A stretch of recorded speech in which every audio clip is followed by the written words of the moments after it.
Hello everyone, this is your pal NovaPunkX bringing you another news break for Ashes of Creation. The Intrepid team held a live stream on February 9th where they showed off 100% gameplay and answered some questions about the game. They ran for about an hour, but I'll be giving you the too long, didn't watch version right here on Less Than Epic. So the first thing they jumped into was Dunehind Dungeon, which was showed off as a little trailer about a couple weeks ago. They ran 5 people in this dungeon. However, it is an open world dungeon, which means people are free to come and go as they please. Groups are free to come and go as they please. They mentioned that open world dungeons will be able to support multiple groups at the same time. They are very non-linear. We saw them kind of running around, choosing different paths to take, showing off a whole bunch of different things in the dungeon. The mobs were not easy. Could be because it was tuned for more group play, but they died multiple times and actually team wiped. Something else I noticed was the walkways had no bumpers, so you are actually able to fall off and die in these dungeons from the environment.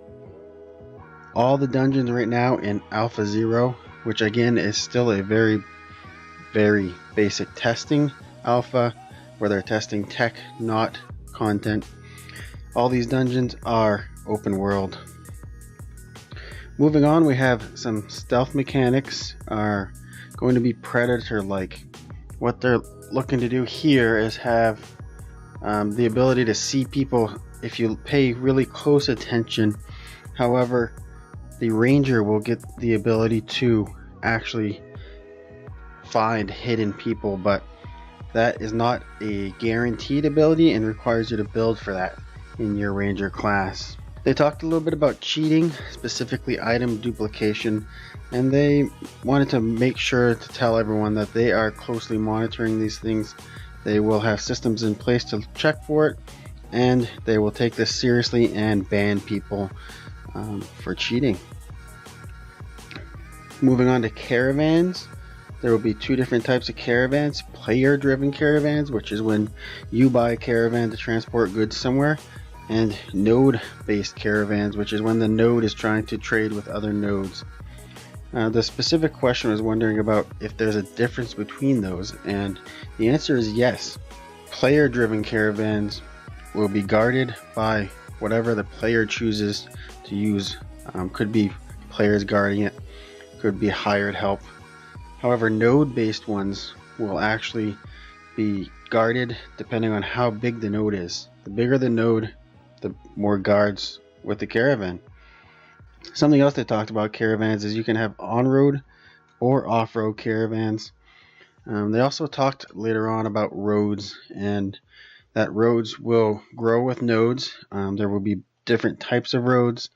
Some roads will allow nodes or will allow caravans to move faster, so roads will also be upgradable in this game.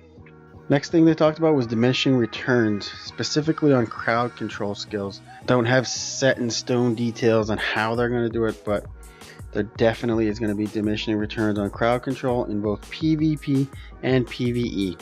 Stun locking is no fun, and they don't want that in their game. So on to nodes a little bit. They talked about when nodes grow, you unlock certain things. These things can be quests, dungeons, items. It can be just a huge amount of things you can unlock. And the question was, what happens when this node becomes torn down or gets demolished by the players? And what stops players from actually demolishing their own node to change the benefits? What they talked about here was that these nodes will actually unlock all these things, and if you tear them down or de-level them, you're going to lose access to all those things. So for instance, if you have a house in that node, if the node gets de-leveled, you lose some of the things you might have in your house, or the size of your house might shrink. So they're really trying to make nodes be something you're proud of being part of, something you want to fight to maintain. And the other thing is that nodes trigger events. These events need to be dealt with, otherwise the node will suffer consequences, and the consequences are different depending on on what's going on, but the event will screw with your node. The other thing with nodes is races actually change the look and feel of nodes. What I mean by that is the race that gives the most XP to the node, and again, XP comes from anything from fighting, clearing dungeons, crafting, gathering. Just about anything you do in the world will work towards that node development, and the race that gives the most amount of development XP will get the look and feel of the node to match their race. This will change, or could change, every time the node is leveled, and you'll see on screen right now that the node changes from one look to another. That's all they really showed at this time. Something else I noticed was there's no telegraphs on the ground for AoE moves or for mob moves. Personally, I like this. I think it's great to have to learn a creature's tells instead of just looking for the red spot on the ground. However, they didn't talk about this at all, and this could only be not there because the game is still being developed. When you go to gather things in the world, which is not in the game yet, but they will sometimes have flowers that look like flowers but are actually mobs. Seems kind of like a mimic when you go to open a chest. It's just something they noted, and I thought was kind of cool. On player feedback, Steven, who is the lead, the founder, the creator basically of Ashes of Creation, said he will listen to player feedback, and player feedback is valuable. However, he will stick 100% true to his vision on how this game will be created and how this game will work. He will not break from his vision, but he will take player feedback and possibly change things to help the players enjoy the game more. Next question was on breeding of mounts, and from what they answered, it sounds like mount breeding will be sort of the same as Black Desert Online. Mounts will have stats. When you breed them, you will change those stats, or the offspring will have different stats based on the two parents. On to abilities, and this has been one major thing that the LTE crew keeps talking about, which is subclassing and how those subclasses will fall into a trinity or maybe a quad system. And what all they really touched on right now is that when you try to augment your skills, you're going to have 4 choices depending on your subclass. So again, the subclass gives you your augment ability, or gives you the choices for augmenting. You will get 4 choices per skill. So again, subclassing doesn't give you new skills, it just lets you augment your current skills. So you will have 4 choices on those skills, at least. Some maybe more apparently, and they're sitting at 4 right now, but that could change with testing. Something else Steven touched on is that pre-alpha is not a content test and is strictly a tech test. That's where we are right now. Some people were complaining that the open world seemed a little too easy, would not really have group content. They wanted to know what was up with that. Steven said the open world will have great amounts of group content, will require exploration, will not be easy to face role. However, because Alpha Zero was strictly a tech test, they made the open world a lot easier, and that allowed their testers, which were not great in number, to traverse the world a little bit easier. They did jump into a hole and fell down quite a ways and didn't take any damage, and they all just kind of laughed and said, oh yeah, fall damage has not been put in the game yet. So to me that means there will be fall damage. The next question was about weapons. As we know, your class is not locked to any sort of weapon.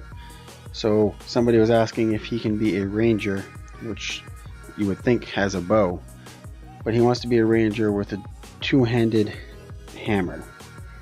The answer to that is yes, you can do that. Yes, it will be viable. However, there are certain abilities that come with a ranger that require a bow. If you go with a 2-handed weapon, such as a hammer, you will not be able to use those abilities, but you will still have many abilities to use. And with the augments, you should be able to make a viable class. Something else they mentioned there is that a tank doesn't necessarily have to be a sword and a shield. And we can see that in the gameplay that Steven is playing as a tank class at level 10. and he's able to use a sword, a bow, and a staff. Housing will be account based. This is great news. This means if you make an alt, you'll still be able to go jump into your house, access all your resources, and access whatever the housing gives you. Then they went on to cosmetics and how the system will work. This is still very much in testing, but what they're looking for, what they would like to build, is a slot for your cosmetics, a separate slot. I believe they've done this in other games before. I just can't think of any off the top of my head. And you will slot your cosmetic into those, and then you will actually have the ability to turn the cosmetics on or off. This means you will not have to do the glamour system such as Final Fantasy, and I think that's a great thing and should make cosmetics very viable in this game. The last thing they talked about was freeholds, which I believe is housing. They asked about being shared between friends. And where they're going with that right now is possibly a permission-based system where you can give whoever you want some permission to your home, such as just entering, or you can give them full permission to edit things. The only stipulation they put on this was that they will not have the ability to charge somebody. If you wanted somebody to be a renter, there's no system in place to charge them rent. You would have to do a gentleman's agreement. Well, that'll do it for this one, guys. Thanks for watching. Be sure to hit that subscribe button below. We are keeping tabs on Ashes of Creation, and we have a few videos in the works right now to get some more hype for this game. Hey there, this is NovaPunkX. If for some reason you enjoy this content, please hit that subscribe button, as it really helps the channel. We put out multiple new videos each and every week for your viewing pleasure. Also, feel free to throw some comments below and let us know how we did. Thanks for watching, and get good, scrubs.